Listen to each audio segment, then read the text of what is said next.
जरा ये सुनिए। धामी जी कहते हैं कि यहाँ आपको हर जगह अच्छा डेस्टिनेशन मिलेगा, कुदरत ही कुदरत है, देव भी है, मगर मैं कहता हूँ कि यहाँ पर भ्रष्टाचार मुक्त शासन भी है। और अब ये देखिए, क्या आपको पता है कि प्रधानमंत्री नरेंद्र मोदी और गृह मंत्री अमित शाह उत्तराखंड के मुख्यमंत्री पुष्कर सिंह धामी की इतनी तारीफ क्यों कर रहे हैं? दरअसल साल 2023 में उत्तराखंड सरकार ने ग्लोबल इन्वेस्टर समिट कराया।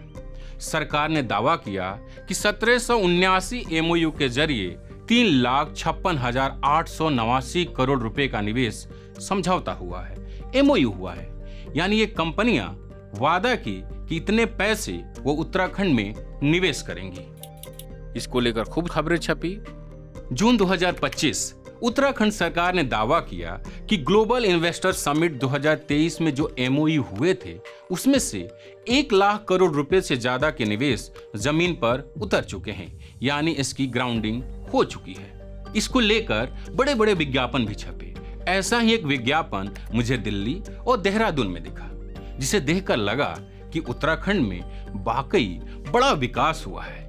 इसके बाद मैंने सूचना के अधिकार कानून के तहत एक आवेदन दिया, जिसमें मैंने पूछा किस कंपनी ने कितनी राशि के एमओयू किए, किस कंपनी की कितनी राशि की ग्राउंडिंग हुई और ग्लोबल इन्वेस्टर समिट के आयोजन पे कुल कितना खर्च हुआ।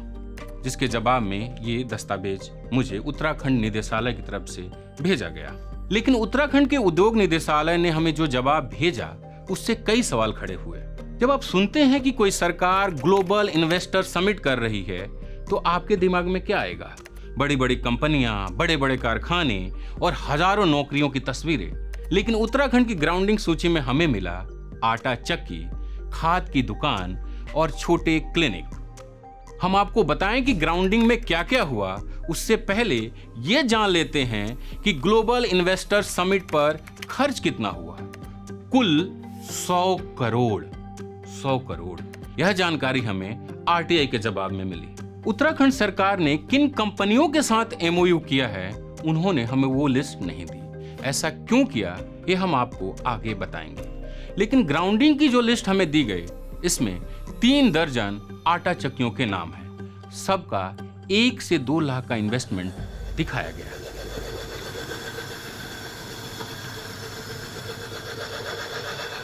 इस लिस्ट में एक नाम है धीमान आटा चक्की, 448 नंबर पे है। ये आटा चक्की लगा हुआ है। उत्तराखंड सरकार के मुताबिक ये ग्लोबल इन्वेस्टमेंट में ये इन्वेस्टमेंट आया है। तो आपका नाम इन्वेस्टमेंट में शामिल है कि आपने इन्वेस्ट किया उत्तराखंड में 2 लाख रुपए है? नहीं किया ना। इसको लगवाने में कितना खर्च आया था? लगभग 1.5-2 लाख रुपए के लगभग आया था जो भी। और ये आपने अपनी कमाई से बचत से? बिल्कुल अपने आप से लगाया था जी। जी। तो इसमें कैसे नाम आ गया कि आप इन्वेस्टमेंट समिट में आपने भी 2 लाख, मतलब आपका भी 2 लाख का योगदान है? पता नहीं सर उसका, तो मुझे इस बारे में तो।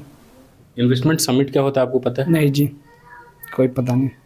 हमें उस बारे में कोई जानकारी नहीं है कि सरकार ने हमारे ऐसा किया।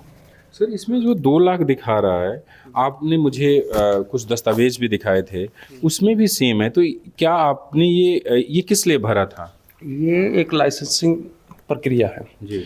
वो जब आप बिजली कनेक्शन के लिए जाएंगे तो इसमें मैंने वैसे ही एक ओवरऑल कि 2 लाख रुपये मेरा लग रहा है वो डाल दिया था। उसके बाद मुझे ये लाइसेंस प्राप्त हो गया था और ये सब चीज़ें आप बता रहे हैं वहीं से कॉपी कर लिया। आपका जो आटा चक्की कुमार आटा चक्की था बंद है? हाँ बंद है। कितने महीने तक चलाया आपने? 3 महीना। और किस साल में आपने कनेक्शन लिया था? साल भर तभी ऊपर हो गया होगा बंद किए हुए। हाँ। मतलब 24 में? हाँ, 24 में बंद कर दी थी। पर आटा चक्की वालों का नाम इस सूची में इसलिए आया क्योंकि उन्होंने बिजली कनेक्शन के लिए सिंगल विंडो सिस्टम पर आवेदन किया था। उत्तराखंड में इसी सिस्टम के जरिए जमीन, बिजली, पानी, पर्यावरण और फायर एनओसी जैसी सरकारी मंजूरियां एक ही जगह पर दी जाती है। आटा चक्की ही नहीं, हमने पाया कि सैकड़ों की संख्या में खाद बीज की दुकानों का नाम इस लिस्ट में शामिल है, और वो भी मैन्युफैक्चरिंग सेक्टर में। खाद बीज की दुकान पर जब हम पहुंचे तो हमें ये मिला। 374 पर दुर्गा बीज भंडार का नाम है, जो इकबालपुर में है। ये आप ही का है? ये नाम मेरा ही है जी जी। और फर्म का नाम भी यही है। आपको पता है ये कब हुआ था, कहाँ हुआ था? जी नहीं, आज पहली बार ही मैं सुन रहा हूँ। इससे पहले मैंने इसकी कोई जानकारी नहीं है। क्या आपने ये 23, 24, 22 में लाइसेंस लिया क्या? इससे पहले ही लाइसेंस है, 2012 से हर साल रिन्यूअल होता है ये, लेकिन 2017-18 के बाद ये दोबारा रिन्यूअल नहीं हुआ। अग्रिम आदेश सरकार का कोई नियम है ऐसा कि अग्रिम आदेश आने तक ये रिन्यूअल होगा। तो आपके पास लाइसेंस है? लाइसेंस है। आटा चक्की वालों की तरह ही खाद बीज वालों ने भी सिंगल विंडो पर लाइसेंस के लिए आवेदन दिया था। खाद बीज और कीटनाशक बेचने के लिए लाइसेंस की जरूरत पड़ती है, लेकिन यहाँ तो जो दुकान 12 साल से चल रही है उसका भी नाम इसमें शामिल कर दिया गया है। अब हम आपको हरिद्वार से देहरादून लेके चलते हैं।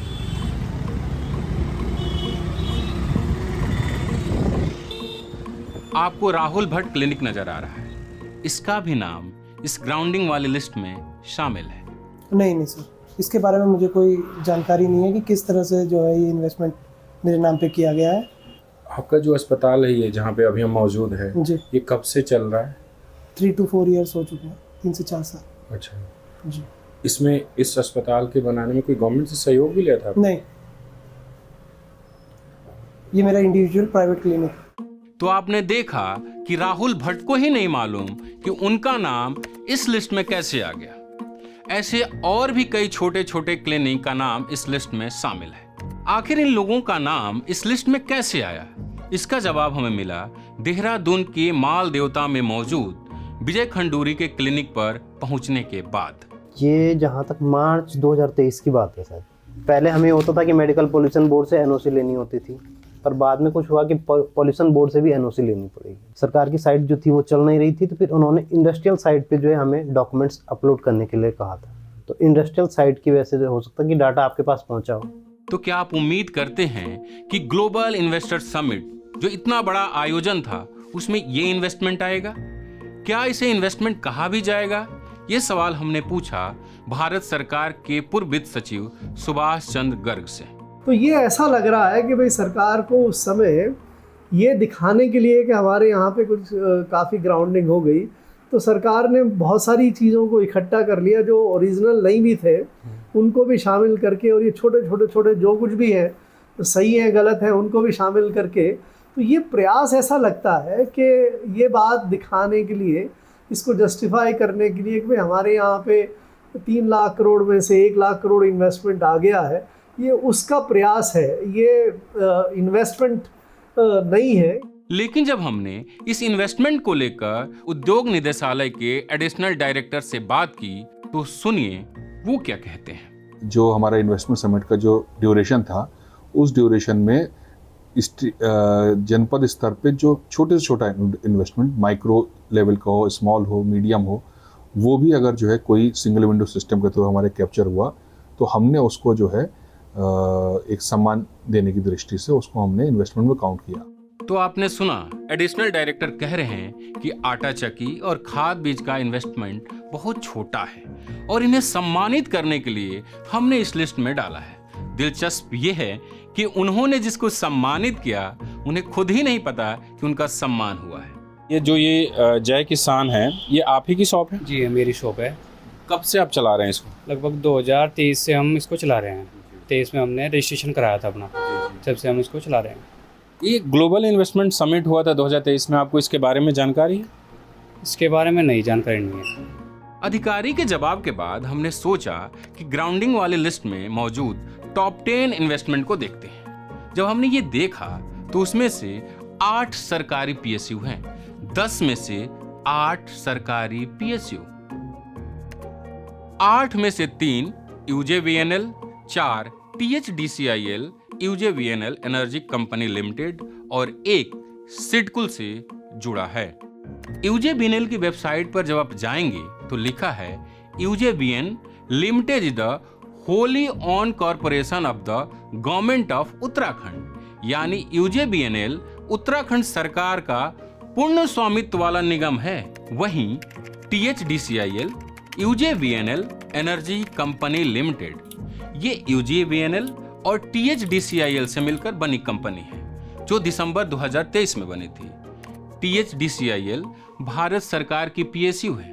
अब एक और बात जान लीजिए, इन सरकारी PSU को काम सरकार खुद ही देती है। काम करने का जो बजट होता है, जो खर्च होता है, उसका करीब 30% तक धनराशि भी देती है। इन PSU का जो उत्पादन होता है उसे भी सरकार ही खरीदती है। इस मामले में ये PSU बिजली का उत्पादन करने वाली है। ऐसे में सवाल उठता है कि इस इन्वेस्टमेंट को लाने के लिए सरकार ने 100 करोड़ रुपया खर्च किया और इतना बड़ा आयोजन किया। क्या इसकी जरूरत थी? सरकार बिना कोई आयोजन किए भी अपनी इन संस्थाओं को काम सौंप सकती थी। 1 लाख करोड़ की जो ग्राउंडिंग हुई उसमें से करीब 35,297 करोड़ UJVNL और THDCIL से जुड़ी है। दोनों ही PSU हैं। ऐसे में देखें तो कुल ग्राउंडिंग का 35% तो इन्हीं से है। यही नहीं, इस लिस्ट में सिर्फ UJVNL और THDCIL के अलावा और भी कई सरकारी संस्थाओं के नाम शामिल हैं। ऐसे ही टॉप 10 में हरिद्वार का गोल्फ सिटी भी शामिल है, जिसमें 2000 करोड़ के निवेश का दावा किया गया। लेकिन ऐसी कोई परियोजना आसानी से खोजने पर नहीं मिलती। इससे जुड़ी फरवरी 2025 की एक खबर जरूर मिलती है, जिसमें हरिद्वार के सिडकुल क्षेत्र में 100 एकड़ में गोल्फ सिटी विकसित करने की बात कही गई थी। मुख्यमंत्री पुष्कर सिंह धामी की इस महत्वाकांक्षी परियोजना को लग्जरी लाइफस्टाइल और इंफ्रास्ट्रक्चर से जोड़कर पेश किया गया था, लेकिन उस खबर में परियोजना की लागत सिर्फ 500 करोड़ रुपए बताई गई है। इन तमाम निवेश को लेकर जब हमने उद्योग निदेशालय के अधिकारी से पूछा तो उनका कहना था कि सरकारी निवेश को भी हम अपनी ग्राउंडिंग में जोड़ते हैं, क्योंकि उससे भी राज्य में काम हो रहा है, लोगों को रोजगार मिल रहा है। लेकिन ऐसा नहीं है। 1 दिसंबर 2023 को ग्लोबल इन्वेस्टमेंट समिट से कुछ दिन पहले एक अध्यादेश लाया गया।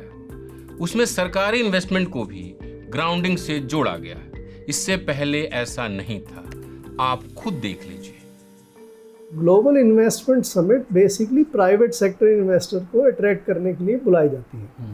उसका ये लॉजिक भी वो है कि भाई उसको आपको समझाना है, उसको आपको बताना है, तो अपनी स्टेट की बेस्ट फुट फॉरवर्ड रख के उसको कन्विंस करना है कि भाई आप यहाँ पे इन्वेस्टमेंट करिए। सरकारी या PSU इन्वेस्टमेंट तो घर के इन्वेस्टमेंट है, उनको कन्विंस करने की कोई ज़रूरत नहीं होती। उनको ये बताने के लिए कि भाई आपको इन्वेस्टमेंट करने के लिए हम यहाँ ये देंगे, उसकी ज़रूरत नहीं होती।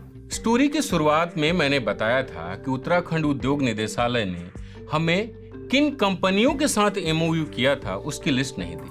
इसको लेकर एक अधिकारी का तर्क है कि बहुत कोशिश करके कंपनियों को इन्वेस्टमेंट के लिए तैयार किया जाता है। अगर कंपनी की जानकारी हम पब्लिक कर देंगे तो कोई और राज्य सरकार उन्हें अपने यहाँ बुला सकती है। लेकिन जिस तरह का इन्वेस्टमेंट उत्तराखंड में आया है, क्या वो कोई चुरा सकता है? चलिए आपको एक बार फिर देहरादून ले चलते हैं।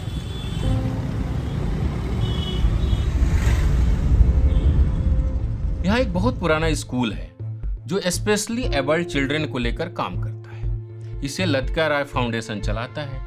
सरकार के दस्तावेज में इसका 24.5 करोड़ का इन्वेस्टमेंट दिखाया गया। सवाल है कि क्या कोई NGO इन्वेस्टमेंट करेगा, और करेगा भी तो क्या? 25 जो हमारा लगा है, हमारी नई बिल्डिंग बन रही है जो ये ITBP के पास है और सनपार्क होटल इनके पास है। वहाँ पर हमारा ये प्रोजेक्ट बन रहा है। हमारी अपनी बिल्डिंग बन रही है। CSR फंड्स के थ्रू ये फंड जनरेट हुआ है और मतलब हमें डोनेशन में पैसा मिला है और हम ये पैसा उससे हमने ये बिल्डिंग बनाई है। तो ये कब से बनना शुरू हुआ? 2023 में। पर हमें इतना पता है, जब भी हमसे जैसे हम बिल्डिंग प्लान के लिए अप्रूवल ले रहे हैं जहाँ भी, तो होता ही है कि वो पूछते हैं कि भी कितना प्रोजेक्ट का क्या कॉस्ट है, तो कॉस्ट उसमें जाता है कितने करोड़ का प्रोजेक्ट है। ये इन्वेस्टमेंट तो कहीं नहीं है। मतलब फिर मुझे लगा शायद बिल्डिंग बनाने को ही इन्वेस्टमेंट बोलते होंगे, समथिंग लाइक दैट ऐसे आया, तभी आप बार बार इन्वेस्टमेंट बोल रहे हैं। तो या आई डोंट। तो आपने सुना कि CSR के पैसे से अपनी बिल्डिंग बना रहे संस्थान को भी धामी सरकार ने अपनी उपलब्धि में शामिल कर लिया। इसको लेकर जब हमने अधिकारी से पूछा तो सुनिए वो क्या कह रहे हैं। देहरादून में चूंकि एक सब तरह की मेडिकल फैसिलिटीज़ हैं, स्टेट की स्ट्रेंथ है, लॉ एंड ऑर्डर सिचुएशन अच्छी है, तो उसकी वजह से अगर वो CSR में फंड कोई आ रहा है तो उसको वो भी एक वैलिड इन्वेस्टमेंट है। क्या आपको एडिशनल डायरेक्टर का तर्क समझ में आया? जबकि गौर करने वाली बात यह है कि लतिका राय फाउंडेशन बीते 30 सालों से चल रहा है और उसे CSR के पैसे भी मिल रहे हैं। अजब गजब इन्वेस्टमेंट का सिलसिला यही नहीं रुकता। अब आपको लेकर चलते हैं उधम सिंह नगर।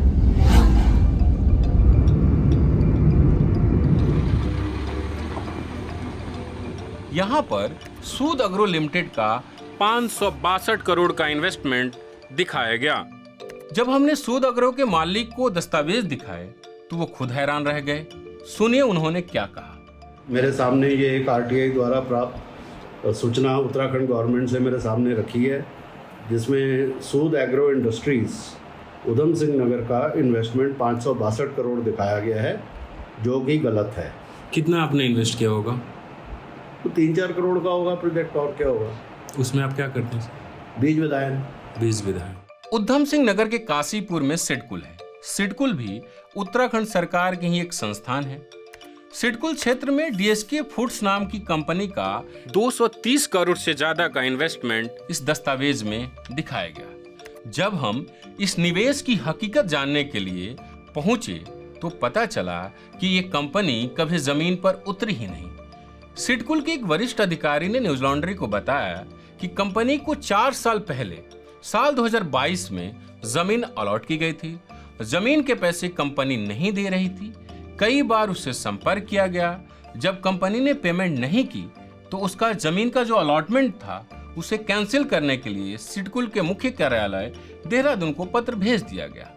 हमने आपको टॉप 10 इन्वेस्टर का लिस्ट दिखाया था, उसमें एक ACMA cleantech solution private limited भी है। यह कंपनी भी उधम सिंह नगर के रुद्रपुर में है।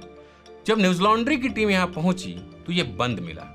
इसका 2452 करोड़ का इन्वेस्टमेंट दिखाया गया, लेकिन जब हमने इसको लेकर अधिकारी से बात की तो उनका कहना था कि इसका बिजली का कनेक्शन का कुछ इशू है, इसी कारण से परिचालन नहीं हो रहा। लेकिन हमने देखा कि ग्राउंड पे ये कंपनी बंद है, वहां पर कोई भी मौजूद नहीं था, एक आध गार्ड गेट पर बैठे हुए थे। ऐसा ही हमें हरिद्वार में भी देखने को मिला। जो काम हुआ ही नहीं उसे भी ग्राउंडिंग की लिस्ट में डाल दिया गया। तो हम लोगों का चूंकि लकड़ी का कारोबार है तो फॉरेस्ट और पॉल्यूशन और बहुत सारी NOCs की हम लोगों को प्री ऑपरेशन ज़रूरत पड़ती है। तो उसके लिए हम लोगों ने सिंगल विंडो क्लियरिंग सिस्टम पे 2023 में या 22 में, I am not sure about this, हम लोगों ने अप्लाई किया था। तो वहाँ हम लोगों ने अपना जो पूरा प्रपोजल था कि हमारा इन्वेस्टमेंट कितना है, हमको किस तरह के अप्रूवल्स की ज़रूरत है और क्या क्या चीज़ें हम लोगों को आपसे चाहिए, सरकार से क्या क्या चीज़ें हैं, तो उनके लिए जब हमने अपनी पूरी डिटेल्स और पूरा डेटा बना के सरकार को दिया तो शायद ये जो चीज़ें आपके पास निकल के आई हैं ये शायद वहीं से आई हैं।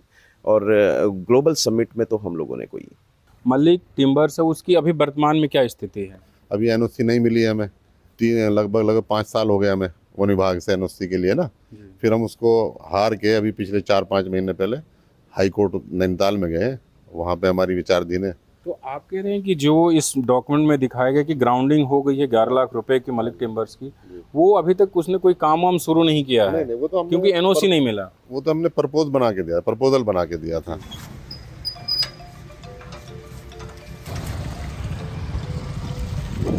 इसी तरह नैनीताल में रहेजा ग्रुप के 700 करोड़ रुपए का निवेश का दावा किया गया, लेकिन रहेजा ग्रुप के वेबसाइट पर मौजूद उसके तमाम प्रोजेक्ट की सूची में नैनीताल का कहीं कोई जिक्र नहीं मिलता।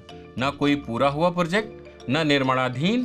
क्या रहेजा ग्रुप ने नैनीताल में कुछ इन्वेस्टमेंट की है? इसको लेकर हमने उनको ईमेल किया, लेकिन हमें कोई जवाब नहीं मिला। वहीं उद्योग निदेशालय ने भी इस मामले पर कोई जवाब नहीं दिया।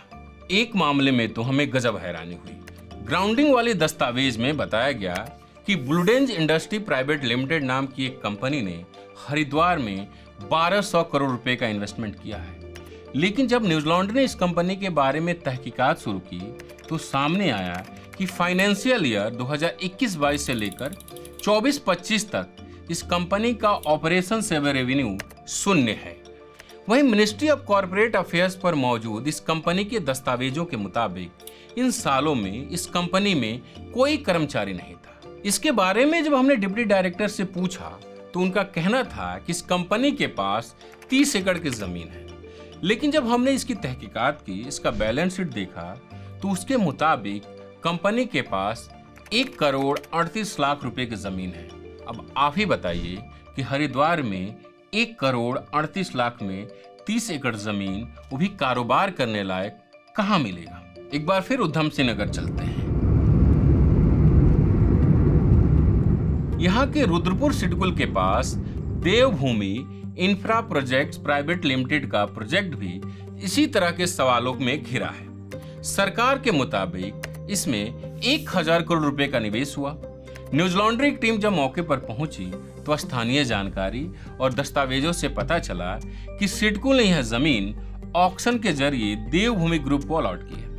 करीब 18 एकड़ जमीन में 12 एकड़ में रिहायशी प्लॉट काटकर बेचा जा चुका है, जबकि बाकी 6 एकड़ में कमर्शियल निर्माण चल रहा है। इसे भी सिर्फ स्ट्रक्चर बनाकर बेचना है।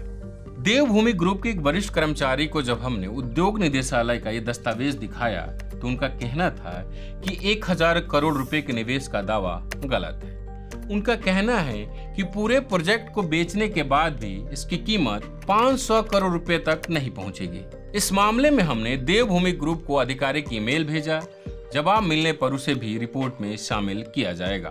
उत्तराखंड सरकार की नजर में प्लॉट काटकर बेचना या अपनी ही जमीन पर बिल्डिंग बनाकर बेचना ग्लोबल इन्वेस्टर समिट का हिस्सा है, जिसके आयोजन पे सरकार ने 100 करोड़ रुपए खर्च किए हैं। इस इन्वेस्टमेंट समिट के लिए मुख्यमंत्री पुष्कर सिंह धामी ने लंदन और दुबई में रोड शो किया। इसके अलावा भारत का बेंगलुरु, दिल्ली, अहमदाबाद, चेन्नई और मुंबई में भी उन्होंने रोड शो किया। इस रोड शो का उद्देश्य था कारोबारियों को उत्तराखंड में इन्वेस्टमेंट करने के लिए आकर्षित करना। लेकिन अब तक जो ग्राउंडिंग की लिस्ट हमारे हाथ में है उसमें अलग अलग राज्यों या बाहर की कोई कंपनी नजर नहीं आती।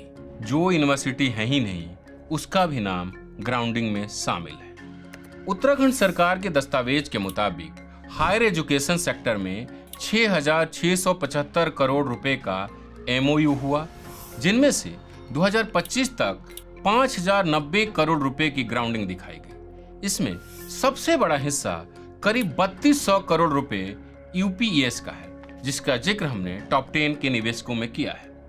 UPES कोई नया संस्थान नहीं है, बल्कि लंबे समय से चल रहा एक निजी विश्वविद्यालय है।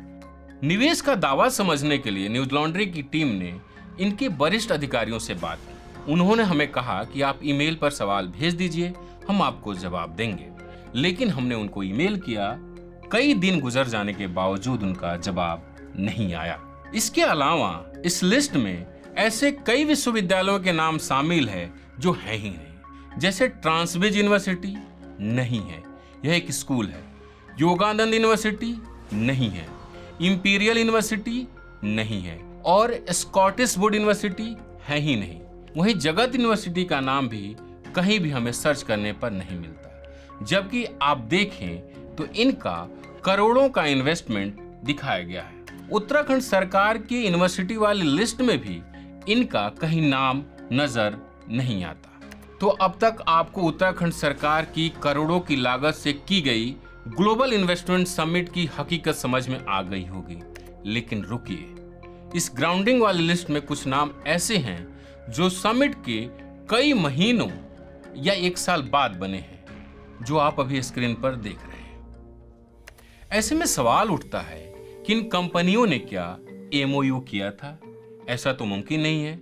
दरअसल जिस किसी ने भी सिंगल विंडो पर किसी तरह के परमिशन के लिए अप्लाई किया ग्लोबल इन्वेस्टमेंट समिट के बाद, कुछ मामलों में तो पहले भी उनका भी नाम इस ग्राउंडिंग वाली लिस्ट में जोड़ दिया गया है। पर अजब गजब इन्वेस्टमेंट का सिलसिला अभी भी कहां रुका था। इस दस्तावेज में आप देखें तो सैकड़ों की संख्या में लगभग हर जिले में मौजूद बहुउद्देशीय किसान सेवा सहकारी समितियों का नाम शामिल है और सब ने 4-4 लाख रुपए का इन्वेस्टमेंट किया है। जबकि इन समितियों का काम किसानों को खाद, बीज, कीटनाशक और कृत्रिम ऋण उपलब्ध कराना होता है, जो सरकारी मदद से ही चलता है। हमने जब यहाँ काम करने वालों से बात की तो उनका कहना था कि हमारी सोसाइटी खुद ज्यादा कमाई करती नहीं है, फिर हम निवेश कहाँ से करेंगे। उत्तराखंड ग्लोबल इन्वेस्टमेंट समिट को बड़े बड़े निवेश और रोजगार के बड़े बड़े दावों के साथ पेश किया गया था। खूब खबरें छपी थी, इतने रोजगार मिलेंगे, ये होगा। लेकिन ग्राउंडिंग की सूची देखने पर तस्वीर अलग नजर आती है। इसमें टेंट हाउस है, पोल्ट्री फार्म है, स्टोन क्रशर है, वाटर पार्क है और महिला समूहों के छोटे छोटे स्तर के कारोबार भी निवेश के रूप में शामिल है। ऐसे काम जो समान परिस्थितियों में भी शुरू हो सकते हैं। दूसरी ओर जिन बड़े उद्योगपति और विदेशी निवेशकों को आकर्षित करने के लिए करोड़ों रुपए खर्च किए गए, उनके निवेश जमीन पर साफ दिखाई नहीं देते। अडानी ग्रुप ने उत्तराखंड में 2500 करोड़ निवेश का दावा किया था। JSW ग्रुप ने 15,000 करोड़ रुपए का, यथार्थ अस्पताल ने 800 करोड़ रुपए का, लेकिन इस ग्राउंडिंग की सूची में इनका नाम कहीं नजर नहीं आता। पतंजलि के सर्वे सर्वा रामदेव ने भी 10,000 करोड़ रुपए से अधिक निवेश और 10,000 से नौकरियों की घोषणा की थी, लेकिन दस्तावेज में पतंजलि का निवेश सिर्फ 39 करोड़ रुपए दिखता है। सरकार ने दुबई और लंदन में रोड शो कर करीब 27,975 करोड़ रुपए के MOU होने का दावा किया था, लेकिन इस ग्राउंडिंग के डेटा में न तो कोई कंपनी दुबई की है और न ही कोई लंदन की है। किसी भी बड़े विदेशी निवेश का स्पष्ट प्रमाण इसमें नहीं दिखा। हमें कुछ जगहों पर यह भी पता चला कि उत्तराखंड में पहले से मौजूद कंपनियों के डायरेक्टर्स को दुबई और लंदन ले जाया गया और उन्हीं लोगों से वहां पर MOU किया गया, लेकिन उनका भी काम जमीन पर नहीं उतर पाया। ऐसे में सवाल उठता है कि क्या यह समिट वास्तव में बड़े निवेश लाने में सफल रही या फिर छोटे कारोबारियों और कागजी आंकड़ों को निवेश बताकर एक बड़ी तस्वीर पेश की गई। न्यूज लॉन्ड्री के इस इन्वेस्टिगेशन से यही पता चलता है कि जो कागजों में दिखाया गया, जो विज्ञापनों में दिखाया गया, उसमें और जो जमीनी सच्चाई है उसमें काफी अंतर है।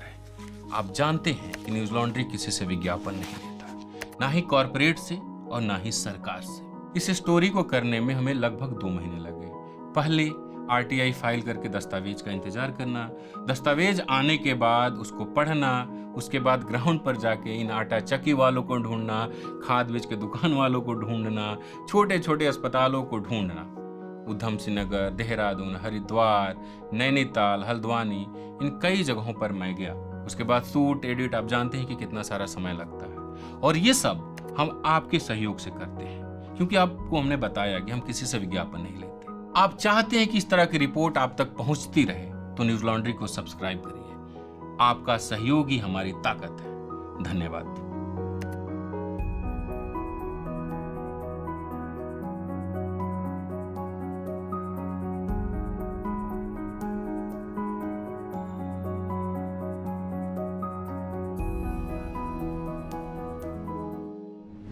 पत्रकारिता का नासूर बन चुके विज्ञापन के मॉडल को खारिज करके खबरों की इस दुनिया को बदलिए ताकि पत्रकारिता आपके लिए जवाबदेह बने। newslaundry.com/subscription पर क्लिक कीजिए और अपने मन मुताबिक पेमेंट का विकल्प चुनिए, क्योंकि हमारे सब्सक्राइबर्स का नारा है, मेरे खर्च पर आजाद हैं खबरें।